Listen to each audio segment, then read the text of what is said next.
obrigada por acompanhar o nosso trabalho aqui no Caderno Digital, programa de entrevistas aqui da Rede TV Tech, parceria sempre com a TV Câmara de Jundiaí.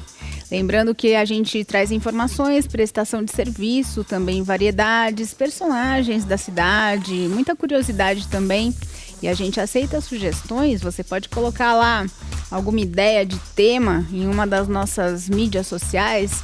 TV Tech Jundiaí está no YouTube, está no Instagram, está no Facebook, bem forte, e também no Twitter você encontra a gente para ver o nosso conteúdo e também colocar alguma sugestão interessante para a nossa programação. No programa de hoje a gente fala sobre desenho. Eu convidei o Osmar Arroio, que é desenhista jundiaense. Osmar, obrigada pela presença. Agradeço. Osmar, como foi que você escolheu para a sua vida o desenho, né, como uma coisa que você curte e também como profissão?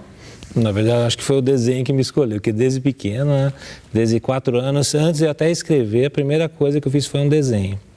E era um tempo que meus pais trabalhavam, eu morava, acompanhava, meu avô cuidava de mim na época, e os meus pais também, mas eles trabalhavam, e não tinha muito o que fazer. As nossas brincadeiras na década de 70 eram brincadeiras diferentes das crianças de hoje, então a gente tinha que procurar alguma coisa. Eu achei uma folhinha de um calendário, aquele papel branco no verso, uma caneta jogada, e comecei a fazer o meu primeiro desenho. E na época nós assistíamos Três Patetas, Gordo e o Mago, era o que passava na época, e eu acabei fazendo uma reprodução de memória mesmo dos Três Patetas, e foi que começou. Quando minha mãe chegou em casa, viu o desenho, ela falou: nossa, que desenho legal, você que fez. E ainda escrevi uma palavra, copiando essa palavra junto com esse desenho, e aí criou um estigma, assim, né? Minha mãe chegou no pré-primário, o Osmar desenha, e começou a criar aquela coisa. Todos os professores levaram aquilo, o Osmar desenha, o Osmar desenha. Isso foi alimentando uma inquietude, até uma obrigação, que não desenhava, pensava que desenhava, mas não tinha técnica nenhuma. Então eu tinha que tentar fazer alguma coisa de melhor na época. E foi aí que, com 13, 14 anos, eu já comecei a enxergar o desenho assim como uma possibilidade de trabalho. Foi quando eu comecei a pintar capas de discos nas camisetas dos amigos. O pessoal comprava um disco, um LP na época, levava uma camiseta, eu acabava fazendo daquele jeito, não ficava como os grandes artistas. E com 18 anos eu resolvi levar para frente o negócio. Falei, vou estudar desenho. Eu entrei na Escola Pan-Americana de Artes. Na época era um curso muito similar ao que é design gráfico hoje. Então eu trabalhava com publicidade, ilustração, e no primeiro ano já de Pan-Americano eu já consegui meu primeiro emprego com desenho. E antes de eu montar a escola, de eu montar a Arroio Art School, eu tive 3 trabalhos, né? Um num ateliê, num estúdio que fazia comunicação visual. Logo em seguida eu consegui um emprego numa agência de publicidade, e no meu terceiro emprego eu já comandava um departamento de artes na Companhia Litográfica Araguaia, que era uma das 5 maiores litografias do Brasil, né? Então você chegou a morar fora de Jundiaí? Não, sempre morei em Jundiaí, nunca saí de Jundiaí. Os 3 empregos foram aqui e o negócio eu acabei montando na cidade mesmo. Eu achei interessante essa história das camisetas, né, de banda, porque todo mundo, principalmente na juventude, curte, né, mostrar a camiseta da banda que gosta, vestir mesmo a camisa literalmente as bandas mais raras, das bandas bacanas e que fazem a história daquela geração, né? Exato. Hoje você encontra em qualquer loja, perfeito a capa, a foto do artista, mas era muito mais difícil antes. Na época era bem limitado, né? Na década de 80, alguns grupos musicais, eles nem tinham o álbum lançado no Brasil. Você só conseguia esse álbum se você comprasse um importado, né? E ninguém produzia camiseta, material aqui. Você encontrava as camisetas das bandas mais conhecidas da época, as mais comerciais. E o pessoal sempre comprava um disco diferente e queria ostentar. Eu tenho esse disco também, então quando você vê a pessoa com a camiseta é porque possivelmente ele tinha aquele disco. Era uma coisa da época, uma coisa de jovem, né? E aí sobrava sempre um trabalho para mim. Eu tinha encomendas assim, fazendo uma camiseta, eu tinha 3, 4, 5 encomendas aguardando, e chegou a época que eu nem pegava mais camisetas, que era impossível atender, porque eu tinha que estudar também, né? E é interessante que no fim você acabou realizando esse sonho de fazer capas, né? Quer dizer, você não estava reproduzindo mais uma capa em uma camiseta, mas você estava criando uma capa, né? A gente tem até algumas fotos para mostrar desse processo. Vamos dar uma olhadinha? Então, você primeiro faz uma escultura do que você vai desenhar, é isso? Esse processo, assim, na época eu sempre sonhei, né, em desenhar capas para bandas de rock, no caso, que é o estilo musical que eu sempre gostei. E, na verdade, não é só escultura, essa capa ela pode ser, eu faço as capas com ilustração, hoje somente ilustração digital. Nesse caso específico, as primeiras 4 fotos é a etapa preparatória, né, do Minotauro, uma capa de uma banda suíça.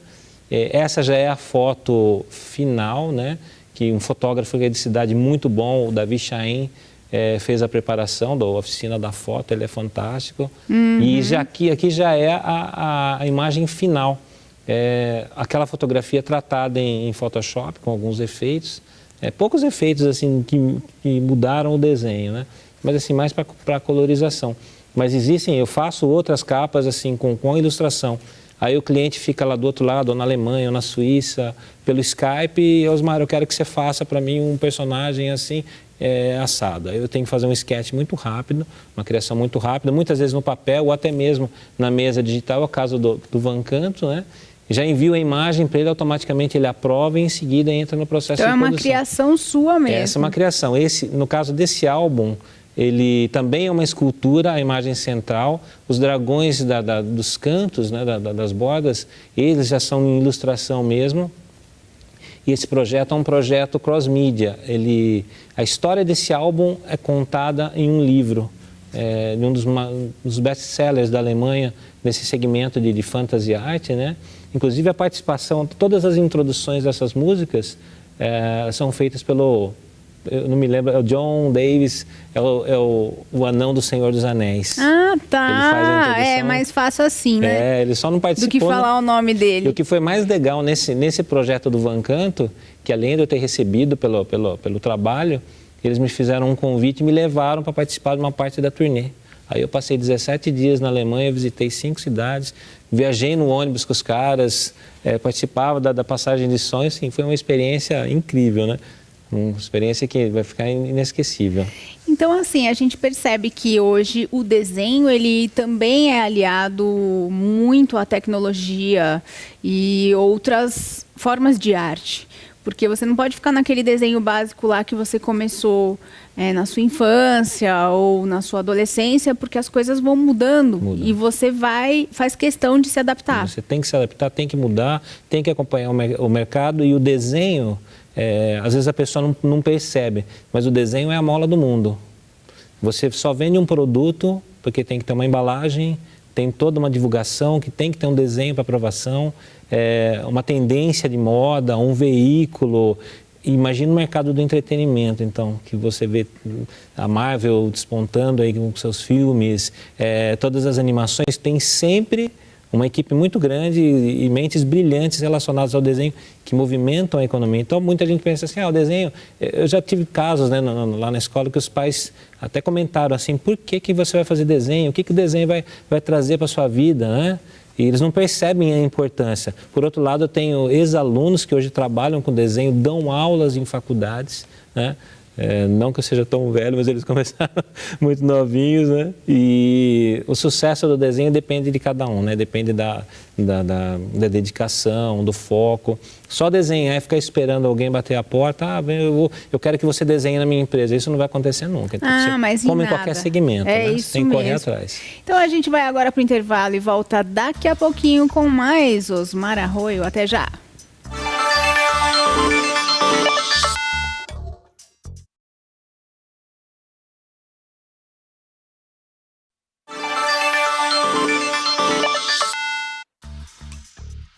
Estamos iniciando aqui o segundo bloco do Caderno Digital. Hoje eu estou com o desenhista Osmar Arroio, ele é jundiaiense, já contou como ele começou nessa profissão e a gente estava batendo um papo aqui a respeito de dedicação, vontade, de conhecer o mercado e ir atrás. Hoje o mercado oferece muita oportunidade para quem desenha? Bom, da mesma maneira que ele oferece oportunidades, ele satura também, né? há 25 anos atrás, quando você se dedicava para a ilustração, para o desenho em si, era muito mais fácil você ter uma oportunidade, né? Poucos, porque o processo, deixa eu tentar fazer uma colocação, o processo há 20 anos atrás, 25, ele era inteiro manual. Depois, em 1990, 91, foi quando eu até comprei o meu primeiro computador para usar com o desenho. O computador ele começou a nivelar, né? Não que seja muito fácil, né? Mas as ferramentas de manipulação, você não precisa ter tanta habilidade de construção, que hoje também existe muito a fotomanipulação. Então, assim, quando você vê um desenho pronto hoje de um ilustrador, você não sabe se ele teve um processo de construção antes, se ele usou regras que realmente você precisa para construir um rosto, para construir um corpo, ou simplesmente ele pegou uma fotografia. E transformou. E transformou. Então, hoje, se você for usar regras complexas para uma construção, você vai levar muitas horas para essa construção, você vai acabar perdendo seu cliente, as horas de trabalho não vão compensar o orçamento passado. Então, assim, a concorrência não que ela tenha ficado desleal, ela ficou assim, mais competitiva, então você tem que acabar usando um pouquinho mais outras estratégias para poder abordar esse mercado. Mas ele é assim, como eu já disse, o desenho está presente em tudo, em vários segmentos, segmento mais técnico, voltado ao design gráfico, voltado ao design de games, enfim, tem... Games tem uma evolução impressionante, impressionante, né? Aqui no nosso cenário a gente tem até um equipamento antigo do Atari, que foi um dos primeiros, né? Hoje você vê esses jogos de videogame e parece um filme. Sim, está cada vez mais perfeito. Inclusive tem muitos artistas brasileiros. Tem um lançamento, acho que foi a semana passada, do God of War, a última versão é para PlayStation. O artista responsável pela modelagem do personagem principal é um artista do Brasil, Rafael Grassetti, ele é de São Paulo. Eu acompanho esse menino já há alguns anos, eu lembro que eu vi uma matéria na revista Época e ele já com 16 anos ele já começou a despontar com modelagem. E hoje ele trabalha em Santa Mônica Studios, ele é o diretor de artes, tem outros brasileiros que o acompanham lá. E é como eu já disse, tudo depende da dedicação e do estudo de cada um, né? Sim, e você tem ídolos, né? Ídolos, ícones, pessoas em quem você se inspira nessa área? Essa questão do ícone, ele vai mudando. Quando você é mais criança, você gosta muito de Maurício de Souza. Nossa, adoro, Não adoro. que você vai deixar de admirar, como no meu caso. Sim, mas os traços são mais simples. Mais simples, aí isso vai evoluindo até que você chega em Michelangelo, em Da Vinci, porque daí você começa a pensar assim, como que alguém em 1400 e alguma coisa conseguia ter uma anatomia perfeita, sem internet, sem fotografia, era ali a luz e sombra analisando, era observando o corpo. Então, esses artistas do passado, né, da infância, adolescência, eles continuam como ídolos, né? Na verdade, assim, todo mundo que desenha eu tenho como ídolo, eu não tenho assim um predileto, né?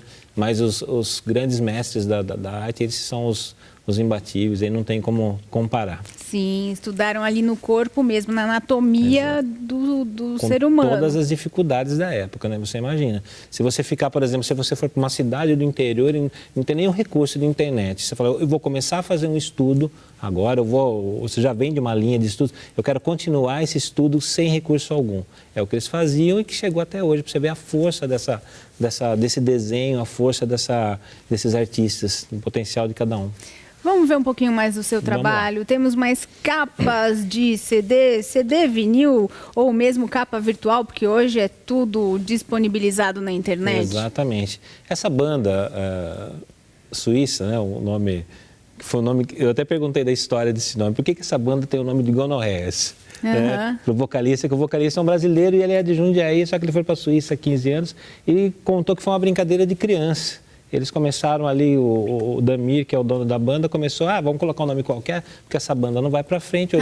Hoje eles fazem turnê pela Europa, turnê pelo Japão. Não vai para frente. E para trocar o nome hoje vai ficar muito difícil, né? Eles até falaram, vamos tentar, e não vai rolar, não vai conseguir mudar. Mas quem curte esse tipo de som não tem esses bloqueios. Não tem. Não. E quanto mais, assim, dependendo do público, quanto mais ousado, apesar que se vê assim, esse nome deve ser horrível, a banda deve ser muito barulhenta, mas para quem gosta do estilo de heavy metal, ela é até bem educada, é um som bem audível, muito bacana. Eu sou fã, não posso falar.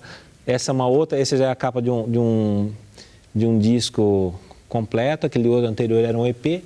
Esse aí, o Damir, é uma história legal. O Damir, ele fez faculdade de artes lá na Suíça, e ele mandou um sketch. Osmar, eu quero um cara assim, como se estivesse saindo quase com uma ideia do Matrix, né? Se libertando dos cabos, né? Então, essa aqui, a criação, assim, a estruturação, a pose, isso aí foi totalmente arte feita por mim, mas a criação veio do Dami. Peguei um briefing dele, lógico que a anatomia dele não era grande coisa. Ah, tá, mas já, assim, a já ideia, te inspirou. A ideia é assim, fica muito mais fácil quando é assim, porque acaba se tornando incontestável, né? Se ele pediu dessa maneira, você vai fazer dessa maneira. Que bicho que é esse? Esse é uma hidra. Na verdade, esse desenho, ele foi capa de um portfólio que a Arroio fez em 2014, se não me engano. Esse portfólio, ele reúne, né, trabalhos dos alunos. E eu fiz a capa, o tema do livro era mitologia, eu acabei fazendo uma hidra, montando uma hidra, e o Leandro, que foi meu ex-aluno, esse que é o vocalista da banda, ele falou, Osmar, você não quer emprestar esse desenho para a gente usar? Então, na verdade, assim, esse foi o primeiro desenho que eu entrei nesse mercado europeu. Não é um mercado que eu exploro 100%, porque o meu carro-chefe, minha dedicação é para a escola. Então, eu faço assim, na verdade, para os amigos, quando é uma proposta irrecusável. Alguém já tatuou um desenho seu? Por incrível que pareça, já tatuaram até desenho dos exercícios. Uau! O exercício de esboço, o pessoal foi lá e fez o desenho. Não, porque aquela capa assim ficaria muito legal. Eu não tenho relatos dessas capas, né? Se alguém chegou a fazer a tatuagem dessas capas. Mas de outros desenhos, já cheguei a fazer alguns desenhos para tatuagem, encomendas, né? Há muito tempo atrás. Hoje eu já não consigo mais pegar nenhum tipo de encomenda, porque a escola ela toma 100% do tempo. E a gente vai falar da escola no terceiro bloco, mas agora eu quero que você conte um pouco do seu trabalho social, quando você usa o desenho para beneficiar a sua comunidade. Bom, em 2015, 2014, se não me falha a memória, nós fizemos 2 anos consecutivos, né, um projeto no Parque da Cidade, que era o Natal Feliz para Cachorro. Uma outra paixão que a gente tem lá em casa são os animais, né? Fizemos um trabalho agora para o DBEA também, de umas páginas, né, para uma divulgação. E me veio uma ideia assim, em tentar trocar o desenho dos alunos, quem participasse, por 1 quilo de ração, ou qualquer tipo de produto de limpeza. No primeiro ano nós conseguimos meia tonelada de alimento, e no segundo ano nós conseguimos meia tonelada também.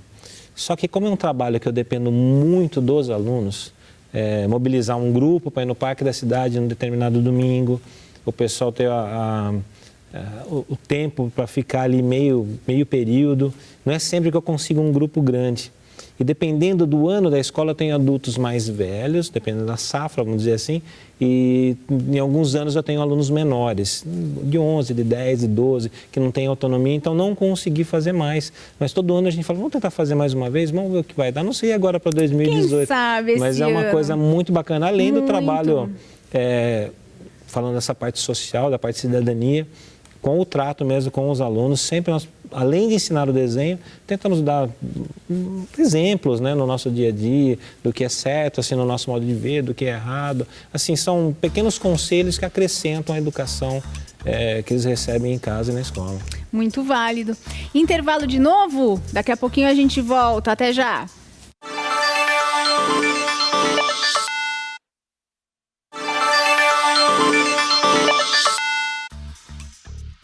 Caderno Digital, terceiro e último bloco. E agora a gente vai falar da grande paixão do Osmar Arroio, que é a escola, né? O curso de desenho que ele se dedica tanto. E quando foi que você começou a dar aulas? Passou de aluno, de desenhista para professor?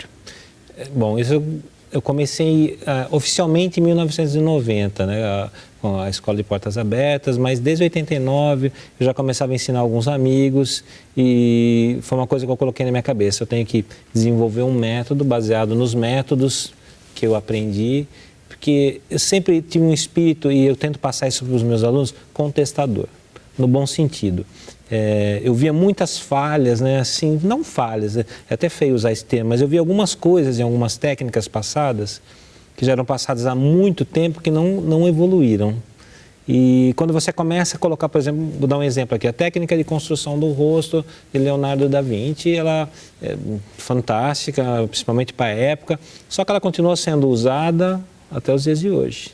Só que se você começar a olhar a pluralidade de indivíduos, você tem crânios achatados, alongados, inclinações. Então você não pode simplesmente criar um único padrão. Você tem que ter um padrão, mas que desse padrão você consiga fazer alterações matemáticas. Então foi baseado nisso, nessa inquietude, eu acabei montando o nosso método. Oficializei a escola em 1990, esse ano em agosto faz 28 anos. E de lá para cá, assim, centenas de milhares de alunos passaram pelo curso e muitos trabalham com desenho hoje. E no ano passado eu concretizei, porque já há alguns anos, quando eu digo alguns anos, é desde o tempo do VHS, eu já queria fazer um curso no estilo Instituto Universal Brasileiro, um curso de desenho à distância, mas eu sempre encontrava alguns empecilhos, como pirataria. Eu não sentia firmeza para poder lançar um material à distância que não tivesse esse problema de pirataria. E hoje, assim, ainda existe esse problema, só que você tem recursos que te protegem mais, em publicação de vídeo, etc. E a partir do ano passado eu comecei o projeto, aí incrementei, já fizemos o lançamento em abril, já tem uma primeira turma online de alunos do Rio de Janeiro, de outros estados, fazendo esse curso. E pretendo fazer esse lançamento todo início de mês. Eu abro um determinado período do mês para eu poder controlar, porque uma das coisas importantes, talvez o pulo do gato dentro da Arroio, é o atendimento. Então não adianta eu colocar um material disponível, colocar ali, jogar a goela abaixo pelo aluno e não dar um feedback, um retorno. Essa é a parte mais importante. E esse feedback eu quero carregar no online também. Lógico que eu não vou conseguir fazer isso sozinho, mas eu já tenho uma equipe preparada para poder dar esse feedback, que é a coisa mais importante. Mostrar para ele onde ele está errando, onde ele pode evoluir. A escola se chama Arroio. E o método também? O curso online, ele recebe o nome de Código Secreto do Desenho. Aí já assim, é um nome que eu acho muito forte, como uma estratégia de marketing. Ele é legal porque ele desperta uma certa curiosidade, né? O código secreto, tem aqueles que vão duvidar, não existe código nenhum, porque tem tanta promessa, tanta coisa que você vê na internet, as pessoas prometendo coisas e colocam toda aquela propaganda e no final das contas não é nada daquilo. O nosso tem muita coisa por trás, então o código secreto realmente, as matérias, todo o material, toda a sequência didática, ela faz com que o aluno evolua e tenha o crescimento, chega no objetivo. Vamos rodar um pouquinho do material que o Osmar trouxe pra gente, as imagens. Olha lá, o Código Secreto do Desenho, volume 1, são quantos volumes? São 4 volumes, depois os volumes do Código Secreto, eles vão ensinar a estruturação, a como desenhar uma perspectiva, o esboço de maneira correta, diferença de esboço 2D para 3D, anatomia. As pessoas perguntam, mas por que é importante entender a anatomia? Para quem vai para o segmento de games e um dia vai querer fazer criaturas fantásticas, tem que ter o conhecimento da anatomia, pelo menos do corpo humano, que na verdade é uma paixão de todos os grandes artistas, né? Isso começou assim, o primeiro relato é lá em Vitrúvio, 40 anos antes de Cristo. Quando ele definiu as regras do homem vitruviano, que é aquele desenho fantástico, icônico do Da Vinci, que não é do Da Vinci, é uma reprodução baseada na literatura do Vitrúvio, e ali a busca foi sempre de encontrar uma anatomia perfeita. Essa já é um trabalho de modelagem, que é um trabalho em conjunto. Essa parte não está presente no Código Secreto nas primeiras fases, porque essa já é um segmento em que o aluno vai, depois que ele pega o conhecimento desenhando, ele já parte para o estrutural 3D. Então, quando ele desenha uma estruturação muscular ali, depois ele começa a entender a parte de volume, né, tanto da estruturação do rosto, como da estruturação do corpo. Isso possibilita o entendimento da luz e sombra. Então, uma das coisas que o Código Secreto quer mudar é assim, fazer luz e sombra não é você observar alguma coisa e copiar exatamente aquela escala de tom para o seu desenho. É você fazer uma construção, por exemplo, o corpo humano dentro de uma regra de perspectiva, para que você saiba que a luz que vem da direita vai provocar uma sombra, a luz que vem da direita provoca uma sombra do lado esquerdo, e assim automaticamente você começa a raciocinar. Então, o objetivo desse curso é desenvolver o raciocínio geométrico e criativo. Então, ele vai além de simplesmente você pegar uma imagem e tentar reproduzir da melhor maneira possível para publicar no Facebook, ganhar curtida, que não muda a vida praticamente nada. Mas é justamente, um ego, né? É justamente é um caminho mais difícil, eu sempre digo para os meus alunos, é o caminho mais difícil, você vai ter que estudar muito mais, se dedicar muito mais, só que a recompensa depois ela é maior também. O reconhecimento dentro do mercado é muito maior. Quem faz esse curso paga para você virtualmente lá, por exemplo, no Internet Banking, e aí você disponibiliza o acesso virtualmente. Esse acesso, ele é em tempo real ou a pessoa faz no tempo dela? É assim, a plataforma que nós usamos para a venda do curso é a mais segura do Brasil, que é a Hotmart. Então, toda a negociação, toda a parte de cartão de crédito, é toda essa empresa que faz todo esse processo intermediário.